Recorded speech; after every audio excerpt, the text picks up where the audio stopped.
Hello दोस्तों, नमस्कार। मैं चवन नौवार आप सभी का सीएससी पाठशाला में स्वागत करता हूं। तो आज हम कंटिन्यू करने वाले हैं अपनी फिजिक्स की क्लास को। ऑलरेडी हमारी 3 क्लास हो चुकी है फिजिक्स की, जिसमें हमने डिस्कस किया था चार्ज की प्रॉपर्टी के बारे में और इलेक्ट्रिक करंट के बारे में। उसकी इलेक्ट्रिक करंट की डायरेक्शन क्या थी, चार्ज की प्रॉपर्टी क्या थी, टोटल चार्ज कैसे बना, उसमें एन क्या था, ई क्या था, हमने सारी की चीज डिस्कस कर ली। प्रॉपर्टी अच्छे से देख ली कि लाइक चार्ज रिपल करते हैं, अनलाइक चार्ज क्या करते हैं, अट्रैक्ट करते हैं। और हमने इस पर बेटा क्वेश्चन भी किए थे। अच्छा, फिर इसके बाद हमने बताया था इलेक्ट्रॉनों की डायरेक्शन क्या होती है, करंट की डायरेक्शन क्या होती है, कोवेंशनल करंट क्या होता है। सारी चीज हमने एक एक से डिस्कस कर ली। तो चार्ज की प्रॉपर्टी हमने बहुत अच्छे से बताई थी, तो उसी पे हम आगे डिस्कस करने वाले हैं एक और चार्ज की प्रॉपर्टी। एक और चार्ज की प्रॉपर्टी, सर आपने तो सारी की सारी प्रॉपर्टी बता दी। एक और चार्ज की प्रॉपर्टी है जिससे एक हमारा नया टॉपिक स्टार्ट होता है, जिसका नाम है electric potential and potential difference. अब देखो चार्ज की एक और प्रॉपर्टी क्या है। चार्ज की एक और प्रॉपर्टी क्या है कि अब तक क्या हो रहा था कि जो चार्ज थे, लाइक चार्ज रिपल कर रहे थे और अनलाइक चार्ज क्या कर रहे थे, अट्रैक्ट कर रहे थे। अनलाइक चार्ज अट्रैक्ट कर रहे थे और लाइक चार्ज क्या कर रहे थे, रिपल कर रहे थे। अब मुझे ये बताओ कि रिपल भी कर रहे थे और अट्रैक्ट भी कर रहे थे। क्यों कर रहे थे? कोई ना कोई फोर्स लग रही थी और उस फोर्स का नाम क्या रखा हमने, इलेक्ट्रोस्टैटिक फोर्स। क्या रखा? Electrostatic force.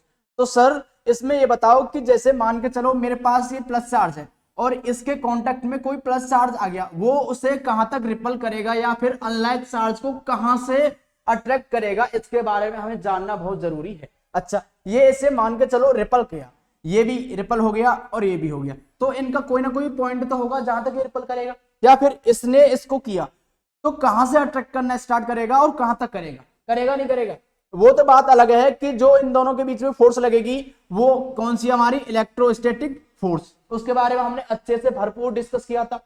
अब बात करने वाले हैं इसकी ऐसी एक प्रॉपर्टी के बारे में। देखो, जो चार्ज होते हैं उसका एक दायरा होता है। क्या होता है? उसका एक दायरा होता है जिसे बोलते हैं हम इलेक्ट्रिक फील्ड। एक चार्ज है और इसका एक दायरा होता है जिसे बोलते हैं हम इलेक्ट्रिक फील्ड। क्या बोलते हैं? Electric field. अगर ये चार्ज रेस्ट में है तो ये इलेक्ट्रिक फील्ड है, अगर ये चार्ज मोशन में आ जाए तो ये कौन सा है, मैग्नेटिक फील्ड हो जाएगा। वो बात की अगले चैप्टर में, उसे अच्छे से डिस्कस करेंगे कि मैग्नेटिक फील्ड इलेक्ट्रिक फील्ड इन दोनों में अंतर क्या है।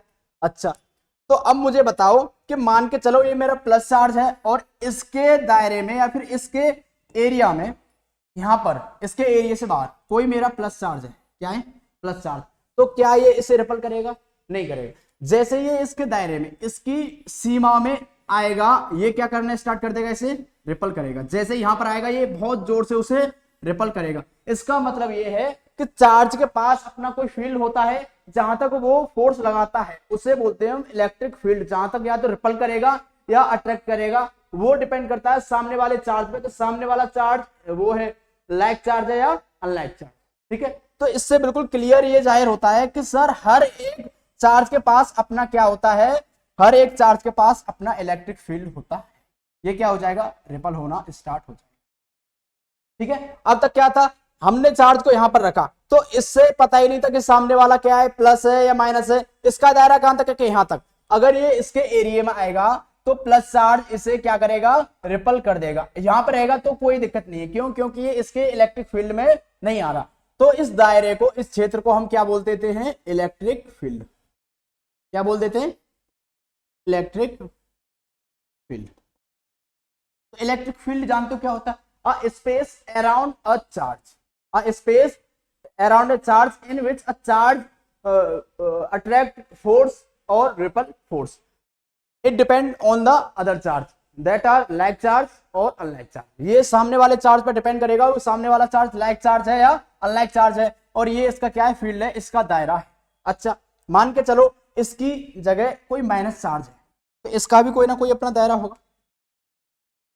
ये क्या है, इसका कोई ना कोई दायरा है, कोई ना कोई इसका फील्ड है। तो प्लस हो या माइनस, उन सभी का क्या होता है, इलेक्ट्रिक फील्ड। अच्छा, अगर मेरा कोई प्लस चार्ज है यहाँ तो ये उसे अट्रैक्ट नहीं कर सकता, और जैसे ही प्लस चार्ज यहां पर आएगा इसके इलेक्ट्रिक फील्ड में तो क्या करना स्टार्ट कर देगा, इसे अट्रैक्ट करना स्टार्ट कर देगा। क्यों? क्योंकि ये इसके इलेक्ट्रिक फील्ड के कांटेक्ट में आ गया है। तो इलेक्ट्रिक चार्ज के पास एक प्रॉपर्टी होती है जिसे बोलते हैं हम इलेक्ट्रिक फील्ड, और उससे ही वो डिफाइन कर सकता है कि फोर्स कहां तक लगानी है या कहां तक नहीं लगानी। अगर कोई भी चार्ज है उसके फोर्स से, उसके फील्ड से बाहर निकल गया तो चार्ज कोई भी फोर्स नहीं लगाएगा। क्यों? क्योंकि वो उसके फील्ड से बाहर निकल चुका है। ठीक है, कोई समस्या? कोई समस्या नहीं। अब देखो, यहीं से एक टॉपिक स्टार्ट होता है जिसका नाम है electric potential and potential difference. क्या नाम है उसका? Electric potential and potential difference.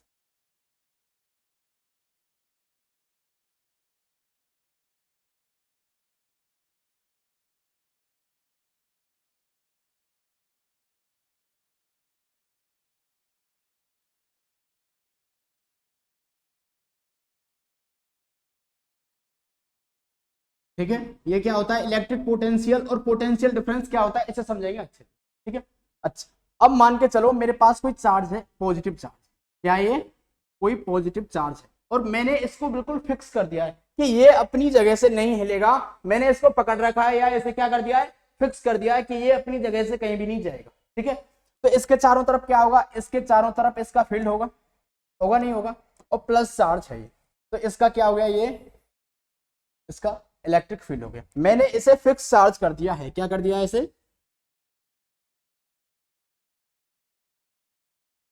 Fix. ठीक है, ये फिक्स चार्ज है, प्लस चार्ज है, इसका ये चारों तरफ इलेक्ट्रिक फील्ड है और मैंने इसको बिल्कुल फिक्स कर दिया। सामने वाला वो माइनस चार्ज हो या प्लस चार्ज हो, इस पर कोई भी प्रभाव नहीं पड़ेगा।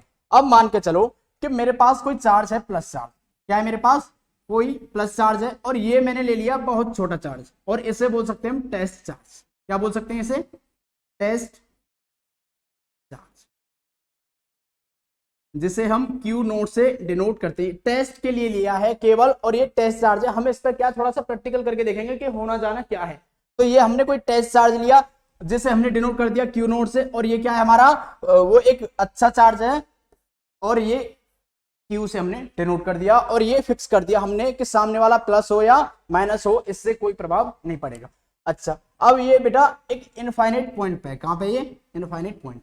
अगर मैं इसे इस चार्ज की तरफ लेकर आता हूं, यहां पर, अगर मैं इसे यहां पर लेकर आता हूं, तो ये चार्ज कहां तक आ गया हमारा? यहां तक। ये चार्ज इनफाइनाइट से और पॉइंट पे कहां पे आ गया? बी पॉइंट पे।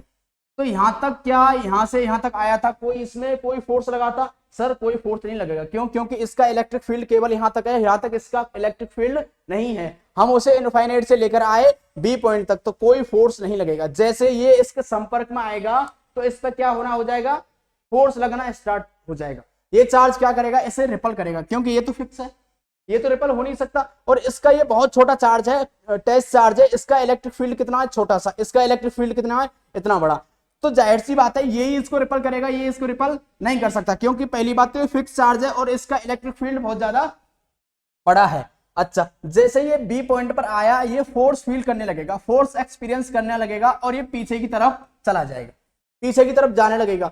अच्छा, अगर मैं इसे पकड़कर इसके इलेक्ट्रिक फील्ड में ले जाऊं, अगर मैं बी पॉइंट से पकड़कर इसे और इसके इलेक्ट्रिक फील्ड में ले जाऊं, मैं इसे बी पॉइंट से पकड़कर और इसके इलेक्ट्रिक फील्ड में ले जाऊं तो क्या होगा? देखते कि मैंने बी पॉइंट से पकड़ा और यहां तक इसे ले गया इलेक्ट्रिक फील्ड में, यहां तक पॉइंट ए तक ले आया। मान के चलो ये हमारा टेस्ट चार्ज कहां तक आ गया? पॉइंट ए तक। बी पॉइंट से और ए पॉइंट तक, पहले इन्फिनिटी से और बी पॉइंट तक लाए थे, अब बी पॉइंट से ए पॉइंट तक लाए। अब देखो क्या होगा इसमें कि जैसे ही बी पॉइंट से मैं इसे ए पॉइंट की तरफ लेकर आऊंगा तो इसमें फोर्स एक्सपीरियंस होने लगेगी। अगर मैं इसे छोड़ दूं तो क्या ये पीछे नहीं चला जाएगा? चला जाएगा। इसका मतलब ये है मैं जैसे इस पर काम करूंगा तो इसमें एक पोटेंशियल एनर्जी स्टार्ट हो जाएगी। क्या हो जाएगी?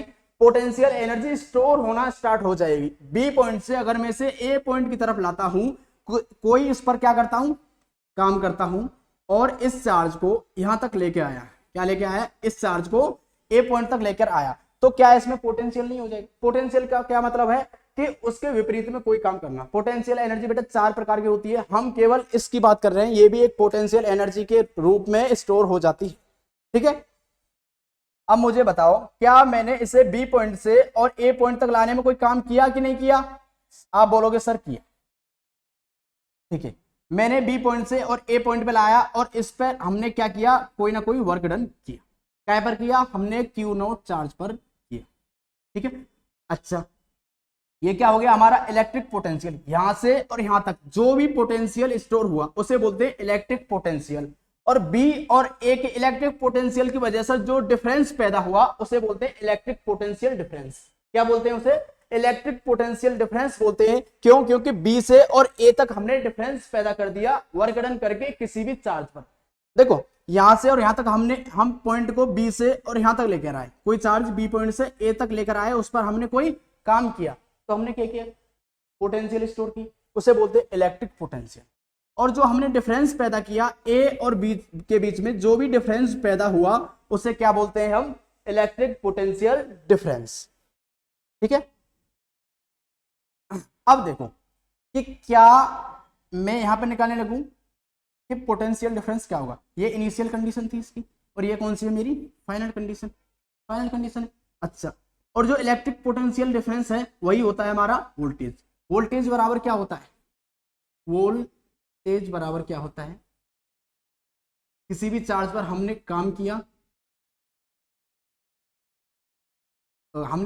किसी भी चार्ज पर, जो हमने वर्क डन किया उसी चार्ज से उसमें भाग देने पर हमारा वोल्टेज निकल आए। ठीक है, हमारे एंड्रोसा वोल्टा करके एक साइंटिस्ट थे, उन्होंने इस चीज की खोज की। अब देखो क्या ये मेरा इनिशियल नहीं है, पहले मैं उस चार्ज को इन्फिनिटी से बी पॉइंट पर ले गया, फिर इन्फिनिटी से ए पॉइंट पर ले गया, ये क्या हमारा फाइनल, ये क्या हमारा इनिशियल। मैं वोल्टेज निकाल सकता हूं कि कितना वोल्टेज आया, कि voltage is equal to delta volt, ये हो गया डेल्टा वी। डेल्टा वी का मतलब अंतर इसका और इसका, इनिशियल ये था, फाइनल ये था, तो हम क्या करते हैं फाइनल माइनस के इनिशियल। तो फाइनल क्या है हमारा, ये है, क्या है हमारा फाइनल, ये है ए। तो हमने क्या किया, W A upon Q A minus के डब्ल्यू बी अपॉन क्यू, जो हमारा वोल्ट निकल के आएगा वो बेटा कितना निकल के आएगा, इन दोनों का वो ले लें हम, क्यू ए या क्यू बी दोनों पर, क्या आएगा हमारा डब्ल्यू ए माइनस के डब्ल्यू बी अपॉन के क्यू ए माइनस के क्यू। आ रही बात समझ में, ठीक है, क्लियर। तो वोल्टेज क्या होता है, वोल्टेज होता है किसी भी चार्ज को उसके इलेक्ट्रिक फील्ड में लाने पर हमने जो भी काम किया है, किसी भी चार्ज को उसके इलेक्ट्रिक फील्ड में लाने पर हमने जो भी काम किया है, और काम करके जो हमने डिफरेंस पैदा किया है, इलेक्ट्रिक पोटेंशियल डिफरेंस, उसे ही हम क्या कहते हैं, इलेक्ट्रिक वोल्टेज कहते हैं। ये क्या है इसका, इलेक्ट्रिक फील्ड। ठीक है, तो आपको क्लियर कि पोटेंशियल क्या होता है, इलेक्ट्रिक पोटेंशियल, और पोटेंशियल डिफरेंस क्या होता है। इलेक्ट्रिक पोटेंशियल क्या है कि जो पोटेंशियल एनर्जी V से और ए पॉइंट पर जाने पर स्टोर हुई, क्यों, क्योंकि मैं यहां पर किसी पॉइंट पर इसे छोड़ दूं तो ये वापस चला जाएगा, तो इसमें क्या हो रही है, इलेक्ट्रिक पोटेंशियल एनर्जी वो है रही है, स्टोर हो रही है, नहीं हो रही है, अच्छा। और जो भी हमने डिफरेंस पैदा किया है उसे बोलते हैं इलेक्ट्रिक पोटेंशियल डिफरेंस, वही होता है हमारा वोल्टेज के बराबर। क्लियर, ठीक है। अब चलते हैं हम आगे।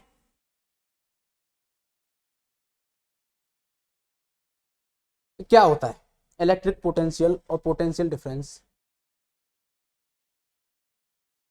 Electric definition of electric potential difference, electric potential difference between 2 point A and B, मतलब 2 पॉइंट ए और बी के बीच में जो electric potential difference between 2 point A and B on a conductor through which a current flowing is defined as the amount of work done to move a unit charge from A to B. वही बताया मैंने आपको, मैंने क्या बताया कि जो हम काम कर रहे हैं ए पॉइंट से, सॉरी बी पॉइंट से ए पॉइंट पर ले जाने पर जो हमने डिफरेंस पैदा किया है, जो काम के द्वारा हमने डिफरेंस पैदा किया है, वही होता है हमारा इलेक्ट्रिक पोटेंशियल डिफरेंस। ठीक है, अच्छा। अब चलते हैं थोड़ा आगे, इसमें क्या दे रखा है, इसमें if W is the work done, जो W है वो काम है, to move a charge Q, जो Q चार्ज को हमने क्या किया, मूव किया from point A to point B, मतलब पॉइंट ए से हमने पॉइंट बी तक, हमने पॉइंट पहले बी माना फिर बाद में ए माना, बात एक ही है। इसमें क्या दे रखा, पॉइंट ए से पॉइंट बी तक जो भी हमने काम किया, चार्ज को मूव करके क्या किया, जो हमने वर्क डन किया काय में, टू मूव अ चार्ज, काय को, जो हमने चार्ज को मूव करने में जो भी काम किया पॉइंट ए से पॉइंट बी तक, through on a conductor then the potential difference V, जो हमारा पोटेंशियल डिफरेंस है वो क्या है, V से डिनोट करते हैं। V क्या है हमारा, voltage between A and B। जो क्या है हमारा V है वो क्या है, जो भी हमने काम किया और काम क्या पे किया, हमने चार्ज पर किया। ठीक है, तो इससे क्या क्लियर है, इससे क्लियर ये है सर,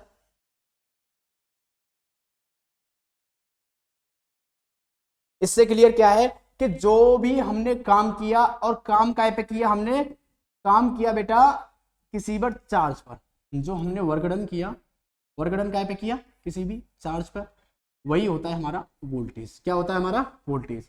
अब देखो हमें वर्क डन निकालना है, तो वर्क डन कैसे निकाल सकते हैं, work done is equal to V into Q. ठीक है, तो ये फॉर्मूला बहुत ज्यादा इंपॉर्टेंट है अपने। तो आप समझ गए कि इलेक्ट्रिक पोटेंशियल क्या होता है, पोटेंशियल डिफरेंस क्या होता है। इलेक्ट्रिक पोटेंशियल क्या होता है, इलेक्ट्रिक पोटेंशियल वो होता है जो भी हम काम कर रहे हैं और जो भी पोटेंशियल की एनर्जी में स्टोर हो रही है हमारा काम, वही होता है पोटेंशियल, इलेक्ट्रिक पोटेंशियल। और इलेक्ट्रिक पोटेंशियल डिफरेंस क्या है, हमारे काम के द्वारा किसी भी चार्ज पर हमारा काम करना और उस काम के द्वारा दोनों टर्मिनल के बीच में कोई डिफरेंस पैदा होना, उसे बोलते हैं इलेक्ट्रिक पोटेंशियल डिफरेंस। ठीक है, अब देखो हमने इसी से ये देखा,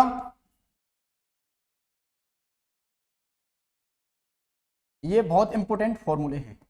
तो अब तक हमने क्या सीखा, अब तक हमने सीखा कि Q is equal to n e. ठीक है, इसके बाद हमने क्या सीखा कि I is equal to Q upon T। ठीक है, अच्छा फिर क्या देखा, इसके बाद V is equal to W upon Q। इसके बाद हमने क्या देखा, इसके बाद देखा हमने W is equal to V into Q. अभी तक बच्चे समझते थे कि सर करंट और वोल्टेज एक ही चीज है, करंट और वोल्टेज एक ही चीज नहीं है, वोल्टेज अलग होता है और करंट अलग होता है। वोल्टेज क्या होता है, वोल्टेज एक एनर्जी होती है इलेक्ट्रॉन को मूव करने की। एक डायग्राम बनाता हूं, उससे आपको क्लियर समझ में आएगा। तो ये आपको रिमेंबर होना चाहिए, इसको याद कर लो। अभी तक हमने इतना ही पढ़ा है, अब चलते हैं इससे थोड़ा सा आगे। और उससे पहले मैं आपको बता दूं कि बैटरी काम कैसे, ये हो गया हमारा वोल्टेज बराबर W upon Q, W is equal to V into Q, और ये सारे के सारे हमने पहले ही बता दिए। ठीक है, अब आगे चले, अब आगे चलते हैं। आगे क्या है सर, कि आगे ये है कि हमने मान के चलो बैटरी हमारे पास, तो आपने बैटरी देखी होगी, ऐसे तो देखी होगी कि ऐसे एक बैटरी होती है, उस पर ये ऐसे लिखा होता है और ये 2 वोल्ट 3 वोल्ट ऐसा कुछ होता है। क्या है, तो इसका मतलब क्या है कि इन दोनों के टर्मिनल के बीच जो पोटेंशियल डिफरेंस है वो कितना है, 2 वोल्ट का। कितना है वो, 2 वोल्ट का। ए और बी पॉइंट के बीच जो भी पोटेंशियल डिफरेंस है वो 2 वोल्ट का है। क्लियर। अच्छा, अब देखो हम बैटरी का वर्क देखते हैं कि वर्क क्या होता है। बैटरी एक सोर्स है और सोर्स का है चार्ज को मूव करने का सोर्स। ठीक है, ये कोई कंडक्टर हो गया, और आपको मैंने पहले ही बता दिया था कि हर एक चीज में क्या है, इलेक्ट्रॉन है। हर एक चीज में क्या है, इलेक्ट्रॉन। तो ये क्या है, हमारा एक कंडक्टर है, तो इसमें भी क्या होंगे, इलेक्ट्रॉन्स होंगे। और इसको मैंने इसके जो वायर निकाले और उस वायर को हमने कनेक्ट किया कैसे, उसको हमने कनेक्ट किया भाई साहब एक बैटरी से। ऐसे बैटरी का मैं थोड़ा सा डायग्राम बना दूं आपको, और बैटरी से किए और काय की 2 वोल्ट की बैटरी से, इधर पॉजिटिव टर्मिनल और इधर नेगेटिव। अच्छा, जो नेगेटिव टर्मिनल होगा, और मैंने आपको एक और चीज बताई थी कि हर एक चीज में क्या है, इलेक्ट्रॉन है। तो इलेक्ट्रॉन किस में होंगे, इधर भी होंगे, इधर भी होंगे, इधर भी होंगे, इधर भी होंगे।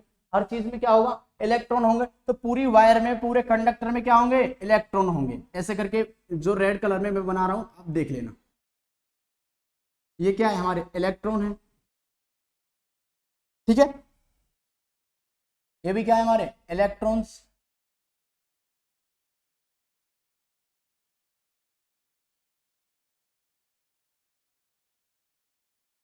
इस वायर में भी क्या होंगे, इलेक्ट्रॉन सारे के सारे। अब देखो जो बैटरी होती है वो काम क्या करती है, बैटरी के बीच क्या होता है बेटा, इलेक्ट्रिक पोटेंशियल डिफरेंस होता है। इन दोनों टर्मिनल के बीच में पोटेंशियल डिफरेंस होता है।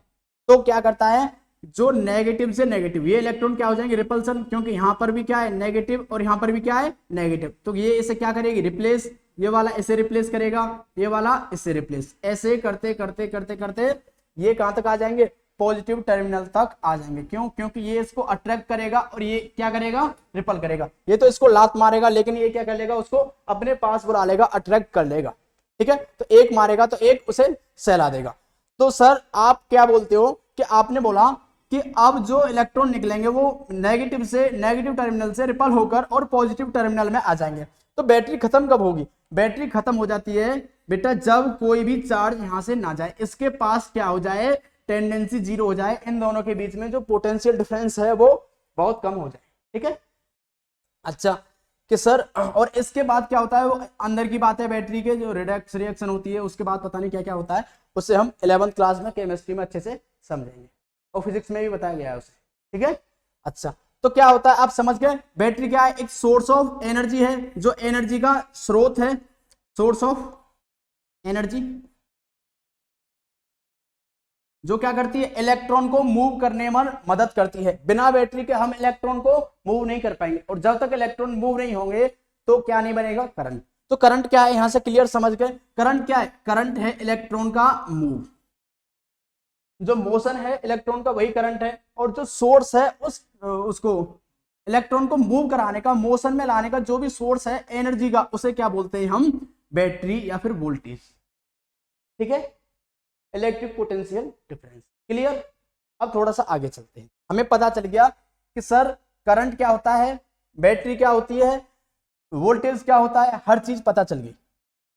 अब थोड़ा सा और देख लो, unit of electric potential, electric potential की यूनिट क्या होती है। देखो दो होती है, एक तो वोल्टेज की यूनिट होती है वोल्ट, वोल्टेज की यूनिट क्या होती है, वोल्ट। क्यों? क्योंकि एक एंड्रोसा वोल्टा नाम करके एक साइंटिस्ट थे, उन्हीं के नाम पर पड़ गई, क्या पड़ गई। ठीक है, अच्छा वैसे निकालें तो वैसे कैसे निकाल सकते हैं, volt is equal to W upon Q, ये क्या है, वर्गडन, और इसकी ऐसा यूनिट क्या होती है, जूल, और इसकी क्या होती है, क्या होती है, क्यू की क्या होती है, अब ये नहीं बताया था पहले, पहले बताया था इसकी क्या होती है, कूलाम। तो कूलाम ऊपर जाएगा तो क्या बन जाएगा, जूल पर कूलाम, या फिर हम बोल सकते हैं जूल कूलाम इनवर्स। ठीक है, क्लियर। वही ये लिखा है कि 1 volt is equal to 1 joule 1 coulomb. ठीक है, कि एक कूलाम चार्ज को हमने ले जाने में 1 जूल का काम किया, मतलब 6.25 इंटू 10⁻18 नंबर ऑफ चार्ज को ले जाने पर बी पॉइंट से और ए पॉइंट पर हमने काम कितना किया, 1 जूल का। अगर मैं 1 कूलाम पर 2 जूल का काम करता तो 2 वोल्ट बनते, अगर 1 कूलाम पर मैं 3 जूल का काम करता तो 3 वोल्टेज बनते। आगे समझ में, एक वोल्टेज कब बनेगा, एक वोल्टेज बनेगा जब 1 कूलाम चार्ज को ले जाने पर मैंने 1 जूल का काम किया। ठीक है, joule coulomb inverse 1 volt is equal, clear. अच्छा अब ऐसे पढ़ लेना, आप घर पर पूरा का पूरा समझा रहे। अब समझते हैं इससे पहले कि ओम्स लॉ क्या होता है। अब देखो हम बात करने वाले हैं ओम्स लॉ। ओम हमारे क्या थे, एक साइंटिस्ट थे, और इन्होंने अपना एक नियम दिया ओम्स। उन्होंने बताया कि ठीक है, जो हमारा वोल्टेज है वो भी हो गया, इलेक्ट्रिक पोटेंशियल डिफरेंस, फिर उसके बाद करंट भी हो गया। करंट क्या था हमारा, मोशन ऑफ इलेक्ट्रॉन। अब उन्होंने देखा कि क्या हम करंट और उसमें कोई रिलेशन बना सकते हैं। इन्होंने क्या बताया, बस एक छोटी सी चीज बताई, करंट और वोल्टेज में रिलेशन बताया। इन्होंने बोला कि जो हमारा वोल्टेज होता है, क्या होता है हमारा वोल्टेज होता है, वो डायरेक्टली प्रोपोर्शनल होता है काय के, करंट के। डायरेक्टली प्रोपोर्शनल, इनवर्सली प्रोपोर्शनल मैंने आपको पहली क्लास में समझा दिया।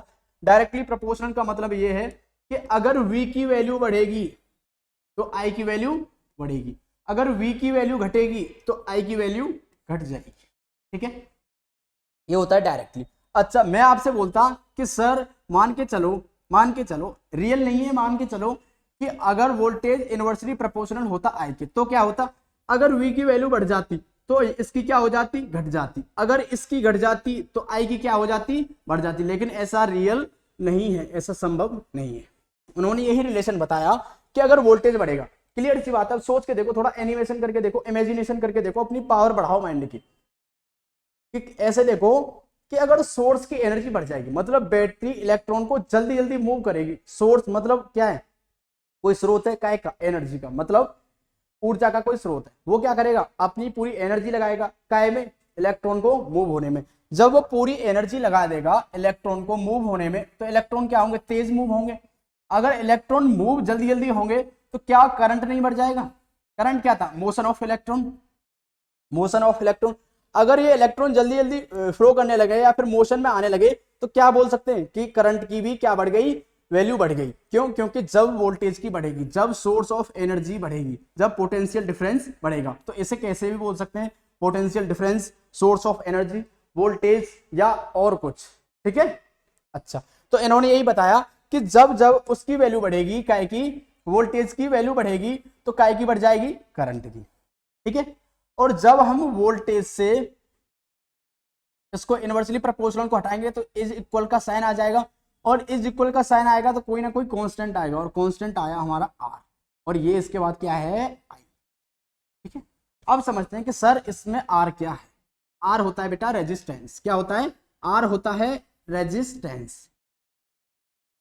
इसको समझेंगे, बहुत अच्छी तरह से समझेंगे, लेकिन आप थोड़ी देर ये समझो कि जो ये फॉर्मूला है वो कहां से आया। V is equal to I R, या फिर बोल सकते हैं V is equal to R I, मतलब वोल्टेज बराबर रेजिस्टेंस इनटू में करंट। कहां से आया, ओम्स ने बताया कि वोल्टेज और करंट दोनों क्या है, हमारे डायरेक्टली प्रोपोर्शनल हैं। अगर वोल्टेज की वैल्यू बढ़ेगी करंट की बढ़ जाएगी, और वोल्टेज की घटेगी तो करंट की तुरंत घट जाएगी।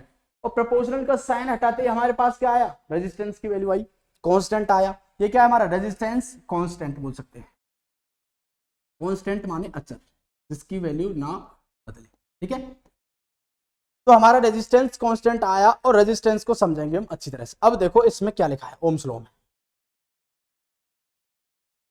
Ohms law, we have already seen that the flow of a liquid depend on the pressure. हम देखते हैं, हमने पहले देखा है, जो फ्लो ऑफ लिक्विड, जो लिक्विड का फ्लो होगा वो डिपेंड होगा काय पर, प्रेशर पर। ठीक है, similarly the flow of electric charge, जो इलेक्ट्रिक चार्ज का फ्लो होगा, जैसे हम क्या बोल रहे हैं, करंट बोल रहे हैं, थ्रू अ कंडक्टर, किसी भी कंडक्टर से, depend on the potential difference, वो काय पर निर्भर होगा, पोटेंशियल डिफरेंस। पोटेंशियल डिफरेंस बोले तो वोल्टेज, वहां यहां पर वही बात हो रही है, वोल्टेज की बात, जो एनर्जी की बात कर रहे हैं। ठीक है, तो इसमें क्या है कि the flow of electric charge, मतलब करंट का फ्लो डिपेंड होगा काय पर, पोटेंशियल डिफरेंस पर, अक्रॉस एंड इट। ठीक है, अच्छा, तो हमारे एक कौन है, जॉर्ज साइमन ओम, 1781 से 1854, मतलब 1781 से और 1854 तक ये जिए। इनका क्या बोलते हैं, इनकी 1718 में इनका जन्म हुआ, और 1854 में इनकी डेथ हो गई। ठीक है, वाज द फर्स्ट, वो पहले थे, to make a quantitative study of the phenomena and establish that. तो उन्होंने इस फिनोमेना की क्या की, पढ़ाई की, और इसको क्या किया बेटा, सत्यापित किया, या फिर बोल सकते हैं इसको क्या किया, उन्होंने प्रूव भी किया। If a physical condition like temperature, एक फिजिकल कंडीशन है जैसे कि तापमान, ईटीसी कुछ और, of a conductor are kept unchange.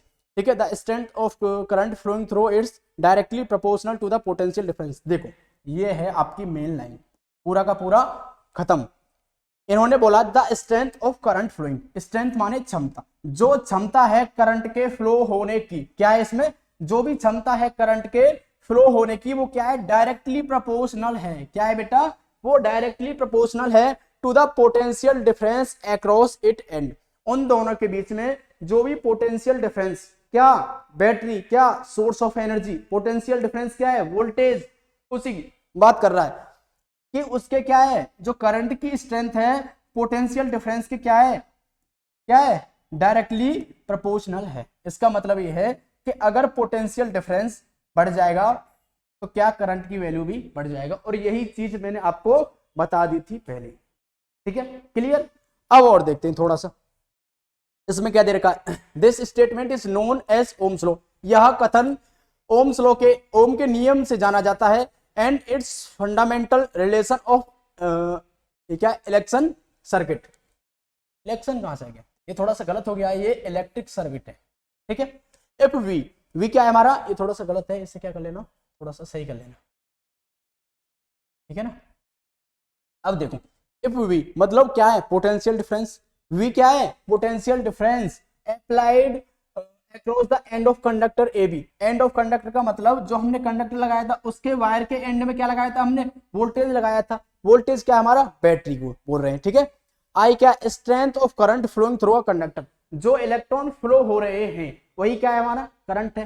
Clear है हर चीज, करंट क्या है, वोल्टेज क्या है, दोनों क्लियर है। इन्होंने क्या किया, उन दोनों का रिलेशन बताया था, वही चीज आ गई यहाँ पर। इन्होंने बोल दिया कि voltage is directly proportional to I, ठीक है, voltage is directly proportional to I, और I is directly proportional to V, और V is directly proportional to I, तो V is equal to R आई।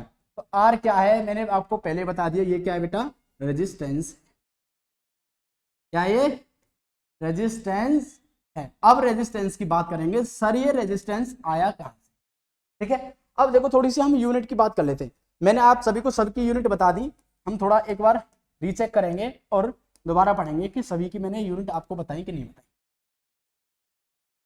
इसको लिखे रहने दो, चलो दोबारा लिखते हैं इसको, ठीक है, हमारा रेजिस्टेंस है। अब थोड़ा सा चेक करना दोबारा, आप भूल गए या आपको हर चीज याद है। अच्छा, हमने सबसे पहले पढ़ा था Q is equal to n e, तो इसमें Q की क्या थी, कूलम, क्योंकि कूलम हमारे कौन थे, एक साइंटिस्ट थे, ठीक है। I is equal to Q upon T, I की क्या थी हमारी, एम्पियर, क्या थी, एम्पियर। अच्छा, और इसकी क्या थी हमारी, कूलम पर सेकंड, क्या थी हमारी, कूलम पर सेकंड। अच्छा, इसके बाद हमने क्या पढ़ा, V is equal to W upon Q, ठीक है। वोल्टेज की क्या पढ़ी थी हमने, वोल्ट, और क्या पढ़ी थी हमने, जूल पर कूलम। इसके बाद हमने क्या पढ़ा था, वर्क डन, वर्क डन बराबर V इंटू में Q, वर्क डन की क्या होती है, जूल, और क्या बोल सकते हैं, ये क्या हमारा वोल्ट, वोल्ट, और इसकी क्या है कूलम, वोल्ट इंटू कूलम, ठीक है। इसके बाद हमने क्या पढ़ा, अभी पढ़ा हमने V is equal to I R, तो इसका भी क्या हो जाएगा, क्या हो जाएगा इसका, देखो इसकी क्या है एम्पियर है, इसकी क्या है वोल्ट, तो इसकी वैल्यू क्या है V, तो V की क्या आ जाएगी, पूरी की पूरी ऐसा यूनिट अभी तक क्या है हमारी, वोल्ट ही रहेगी। अब देखते हैं R के बारे में थोड़ा सा डिस्कशन करते हैं, ठीक है, मिटा दो इसे, ठीक है। इसमें कोई चर्चा नहीं हुई है,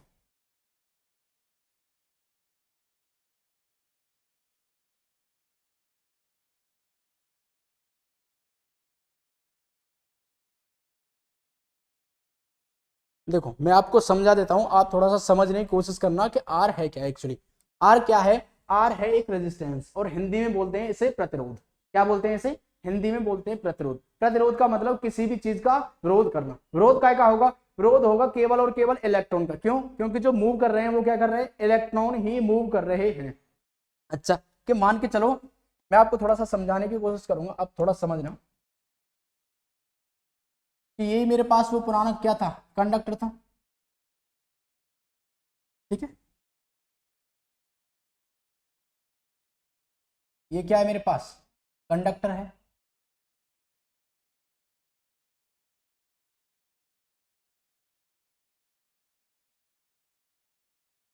कंडक्टर है नहीं है।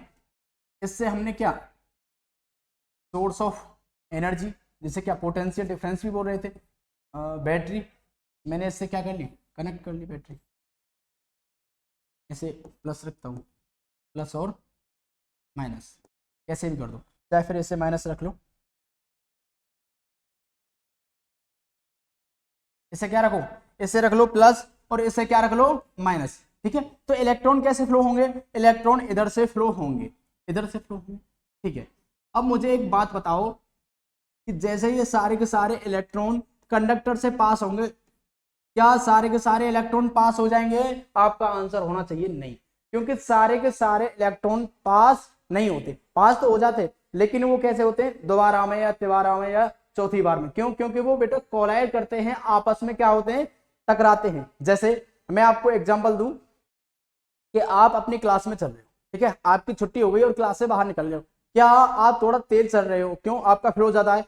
क्या ऐसा नहीं होता कि एक बच्चा दूसरे में टकरा गया या फिर दूसरा तीसरे में टकरा गया, सारे बच्चे क्लियर तो नहीं निकल जाते ना गेट से।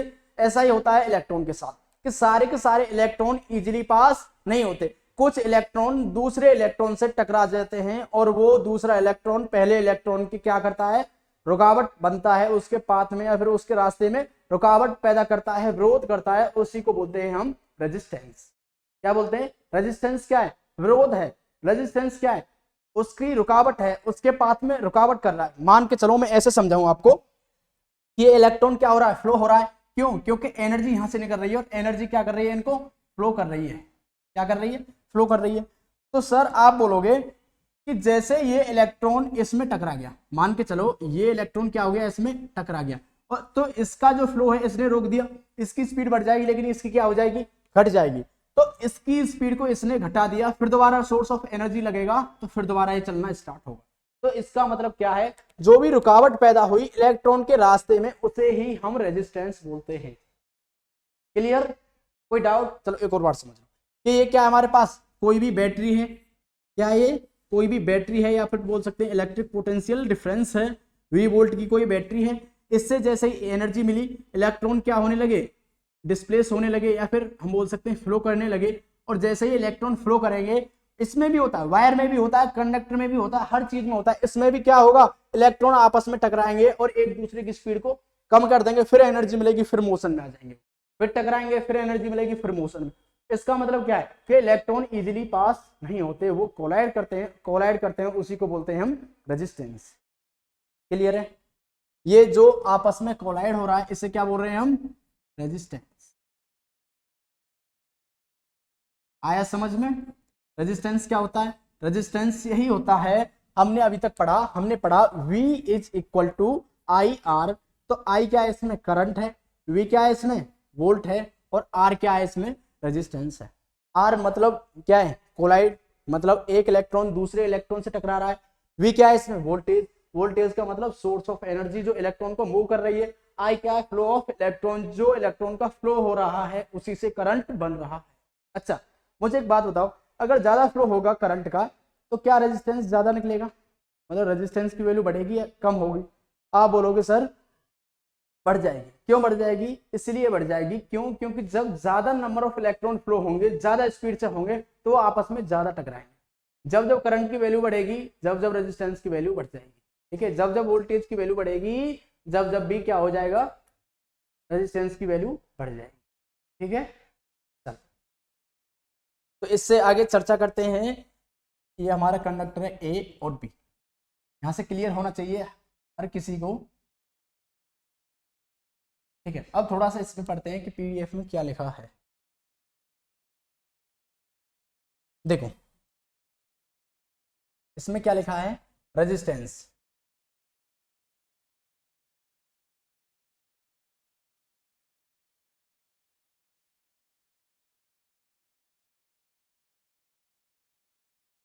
चलो इतने से ही देख लो आप, थोड़ा आपको आइडिया लग जाएगा। रेजिस्टेंस इसे बोलते हैं हम प्रतिरोध। अभी क्या बोल रहे थे हम इसे हिंदी में, प्रतिरोध। हिंदी में आपको जानने की जरूरत भी नहीं है क्योंकि आप सभी के सभी सीबीएसई बोर्ड में पढ़ रहे हो। ठीक है, क्लियर? ये क्या है हमारा प्रतिरोध। We have just learn that V is directly, हमने अभी अभी सीखा कि जो हमारा वोल्टेज है वो डायरेक्टली प्रोपोर्शनल है करंट के, और जो वोल्टेज है वो बराबर काय के है, आर इंटू में आई। आर क्या है, वी अपॉन आई, मतलब the ratio of voltage with respect to current is called the resistance. वो क्या है, रेशियो है वोल्टेज का काय के सापेक्ष में, काय के रेस्पेक्ट में, उसके करंट के रेस्पेक्ट में, यही होता है हमारा रेजिस्टेंस। क्लियर? रेजिस्टेंस बराबर वी अपॉन आई। ठीक है, स्लोप ऑफ, इसमें क्या किया है, इसने क्या किया, वी आई ग्राफ बनाया है। चलो थोड़ा सा आगे से समझते हैं। वी आई ग्राफ अभी आपको समझाया नहीं, टेंशन ना लेना, थोड़ा इसे भी समझो, समझो इसे। तो क्लियर डेफिनेशन दे नहीं रखी है रेजिस्टेंस की।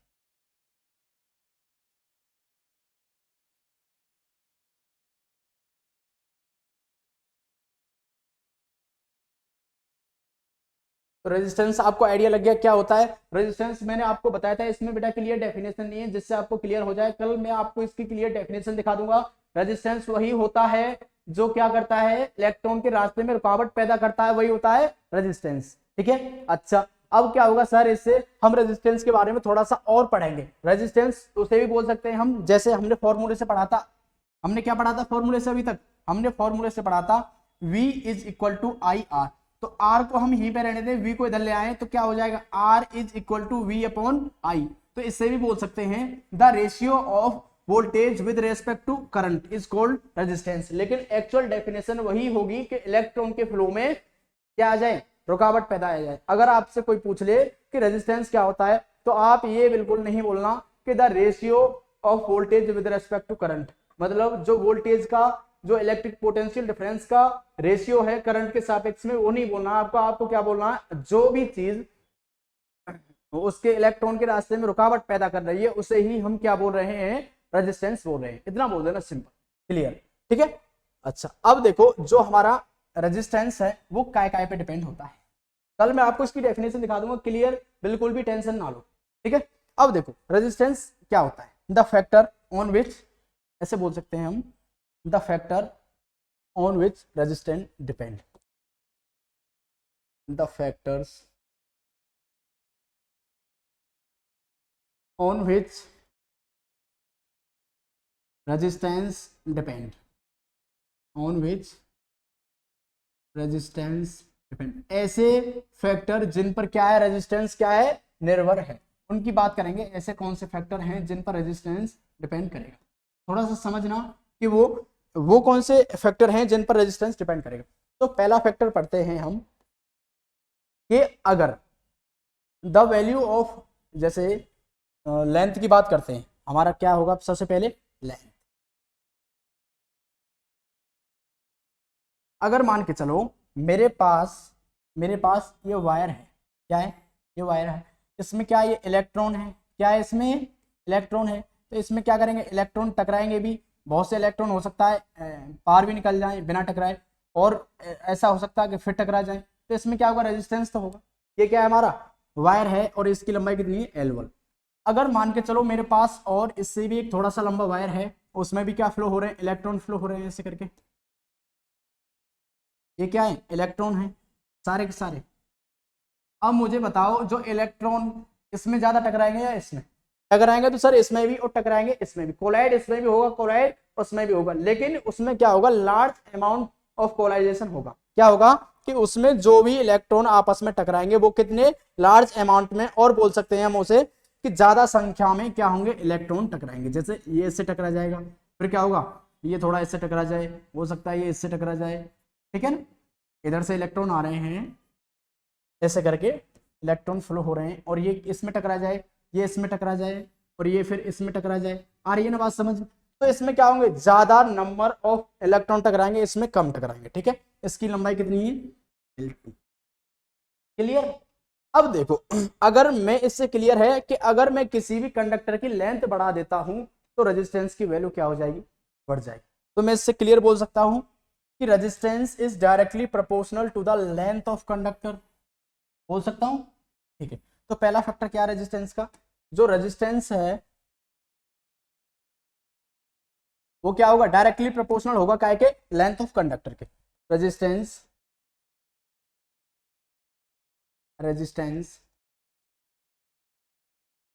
Is directly proportional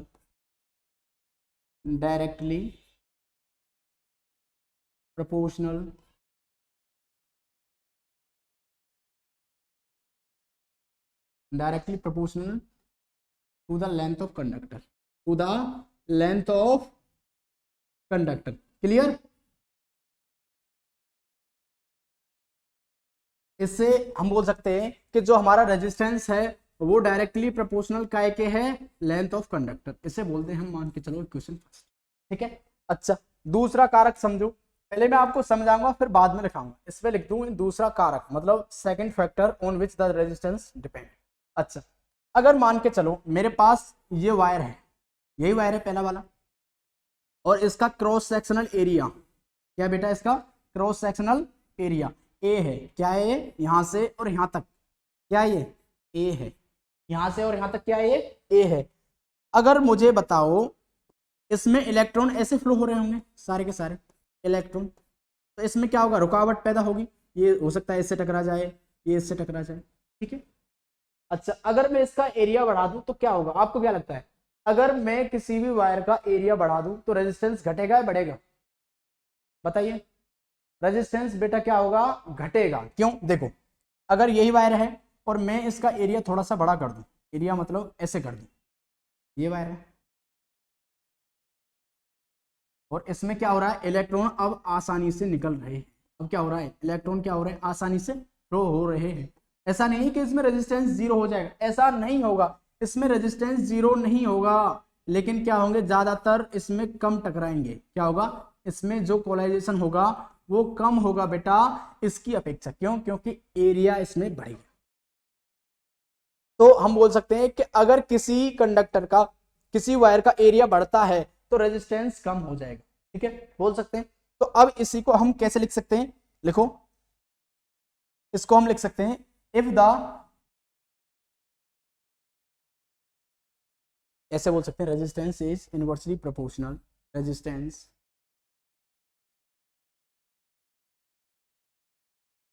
resistance is inversely proportional, inversely proportional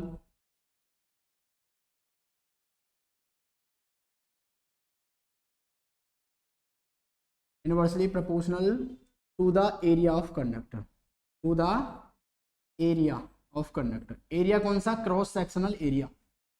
इसे लिख देता हूं मैं आपको, cross sectional area, to the cross sectional area of conductor, cross sectional area of conductor, area of conductor. Clear? इसमें क्या बोल रहा है ये, कि अगर किसी भी कंडक्टर का एरिया बढ़ जाएगा तो उसमें रेजिस्टेंस में कमी हो जाएगी। क्यों? क्योंकि जब इलेक्ट्रॉन आसानी से पास हो जाएंगे। देखो एग्जांपल समझो कि आपके पास एक गेट है 4 फीट का निकलने का, और आपकी क्लास में 50 बच्चे हैं। क्या है? आपकी क्लास में 50 बच्चे हैं और 50 बच्चों को 4 फीट के एक गेट से लेकर ना है, जिसकी चौड़ाई कितनी है, 4 फीट या 5 फीट ले सकते हो आप।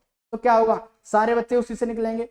निकलेंगे नहीं। तो उसमें क्या होगा, बच्चे आपस में ज्यादा टकराएंगे और बच्चे आराम से निकलेंगे और उसमें क्या लग जाएगा, टाइम लग जाएगा। तो बोल सकते हैं बच्चों की निकलने की जो वो है टेंडेंसी है, जो स्ट्रेंथ है, वो कम हो जाएगी। हो जाएगी नहीं हो जाएगी? अच्छा, अगर मैं उस गेट को 10 या 12 फीट चौड़ा कर दूं तो 50 बच्चे आसानी से निकल जाएंगे। अभी 2 निकल रहे थे एक बारी में, अब कितने निकल जाएंगे, 4 या 5। आ रही है क्लियर समझ में? ऐसे ही समझ सकते हैं कि अगर पानी क्या, वो सॉरी अगर एरिया ज्यादा है तो रेजिस्टेंस कम होगा। क्यों? क्योंकि इलेक्ट्रॉन आसानी से निकल जाएंगे, रेजिस्टेंस कम हो जाएगा, टकराव कम हो जाएगा। ऐसे ही 12 फीट का हमने गेट लिया था, बच्चे आसानी से निकल रहे थे, बच्चे आपस में कम टकरा रहे थे, इसका मतलब रेजिस्टेंस भी क्या हो जाएगा, कम हो जाएगा। क्लियर? अच्छा, अब मैं इसे इक्वेशन के फॉर्म में लिखूं तो कैसे लिख सकता हूं कि resistance inversely proportional to the area of conductor. Equation number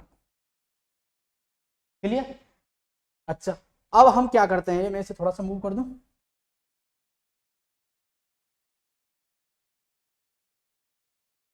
दिख रहा है ना? ठीक है, चलो अब मैं क्या करता हूं, इन दोनों को कंबाइन कर देता हूं। क्या करूं मैं, इन दोनों इक्वेशन को कंबाइन करूं, combine both equation, combine both equation, both equation. अगर दोनों इक्वेशन को कंबाइन करने पर क्या होगा बेटा, अभी देखते हैं first and second, first and second दोनों इक्वेशन को हमें क्या करना है, कंबाइन करना है। तो देखो पहली क्या थी कि R is directly proportional to the L, R is directly proportional to the L, sir हो गया। और R is inversely proportional to the area 1/A लिख सकता हूं। ठीक है, क्लियर? तो मैं क्या इसे ऐसे नहीं लिख सकता, R is directly proportional to the L by A? आपने बोला लिख सकते हो, बिल्कुल लिख सकते हो। क्या मैं इसे ऐसे नहीं लिख सकता हूं, अगर मैं प्रोपोर्शनल का साइन हटाऊं यहां से, इक्वल का साइन नहीं लगा सकता? कि लगा तो सकते हो, लेकिन उसके लिए क्या आएगा, कोई ना कोई कांस्टेंट लाना पड़ेगा। तो कांस्टेंट क्या होगा, कांस्टेंट होगा हमारा रेजिस्टिविटी। क्या होगा, रेजिस्टिविटी। और ये इसका क्या है बेटा, साइन है, जिसको क्या बोलते हैं, रो, RH। ये क्या हमारी रेजिस्टिविटी की साइन है, डिनोट करते हैं रेजिस्टिविटी को। अब समझेंगे रेजिस्टिविटी क्या होता है। रो एल अपॉन ए। ठीक है, आगे बात समझ में। अब देखो हमारे पास करंट के कितने फॉर्मूले हो गए, तो करंट के कितने हो गए, रेजिस्टेंस के कितने हो गए, एक बार सभी को हम देखते हैं। तो इतनी बात सभी को समझ में आई। जो मैंने अभी बताया आपको, रेजिस्टेंस के कितने कारक हैं, दो हैं, वो दो चीज पे ही डिपेंड करता है, एरिया पर और लेंथ पर। अगर लेंथ बढ़ जाएगी तो रेजिस्टेंस क्या हो जाएगा, इंक्रीज हो जाएगा, और लेंथ घट जाएगी मतलब एरिया बढ़ जाएगा। लेंथ घट जाएगी तो रेजिस्टेंस घट जाएगा, एरिया बढ़ जाएगा तो रेजिस्टेंस भी घट जाएगा।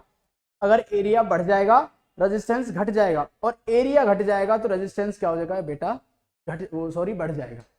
ठीक है, inversely proportional to the area. अगर रेजिस्टेंस घट जाएगा, एरिया घट जाएगा, रेजिस्टेंस बढ़ जाएगा। क्लियर? ठीक है, इसी से आया R is equal to rho L by A. Rho क्या है यहाँ पर, रेजिस्टिविटी है। क्या है, रेजिस्टिविटी। इसे समझेंगे, पहले हम करते हैं दोबारा एक बार अपना बैकअप, देखते हैं क्या क्या हमने समझा। अभी तक हमने समझा Q is equal to n e, इसके बाद I is equal to Q upon T. अच्छा, हमने करंट के दो पढ़ लिए, I is equal to V upon R. क्यों, क्योंकि V is equal to I R, तो I is equal to V upon R हो गया। तो करंट के कितने फॉर्मूले हुए हमारे, दो। करंट को हम दो प्रकार से निकाल सकते हैं।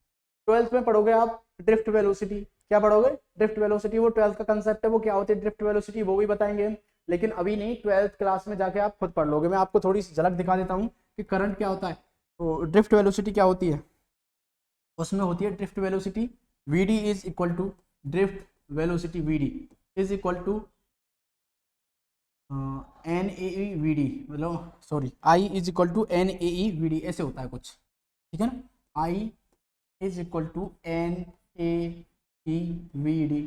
ठीक है, ये क्या हमारा करंट है। इसे भी हम करंट ऐसे भी निकाल सकते हैं 12th क्लास में, थोड़ा वो अलग है। और हम क्या कर सकते हैं 12th क्लास में, ओम लॉ को हम क्या कर सकते हैं, स्टेट कर सकते हैं, सिद्ध कर सकते हैं, सत्यापित कर सकते हैं। तो अभी हम समझते हैं कि अभी हमारे पास एक और दो फॉर्मूले हो गए करंट के। क्यू के कितने हो गए, कितने हो गए, क्यू के एक तो ये हो गया, और क्यू कैसे निकाल सकते हैं, आई इंटू टी। तो क्यू के कितने हो गए हमारे, I into T. Q is equal to I into T, दो करंट के दो। अच्छा, अब देखो जो वोल्टेज है उसके कितने हो गए, W बाई क्यू। अच्छा, और एक और हो गया हमारा क्या, हमारा V is equal to I R. ठीक है, अब रेजिस्टेंस के देखो, रेजिस्टेंस के कितने हो जाएंगे, V अपॉन आई, और रेजिस्टेंस का क्या हो गया, R is equal to rho L upon A. It is clear? ठीक है, तो हमारे हर चीज के लगभग दो दो फॉर्मूले हो गए हैं। क्या के, वोल्टेज के दो, रेजिस्टेंस के दो, करंट के दो, और क्या हमारे टोटल चार्ज के दो। क्लियर? ठीक है, तो इससे आगे थोड़ा सा कल समझेंगे। हमारा टाइम हो चुका है, लगभग 1 घंटा हो चुका है। इससे आगे करेंगे हम कल चर्चा। ठीक है, इससे आगे थोड़े से क्वेश्चन भी करेंगे, और एक दो क्वेश्चन करा देते हैं अगर हो तो। इसमें कोई क्वेश्चन है, ये तो हमने पढ़ा दिए, नहीं है।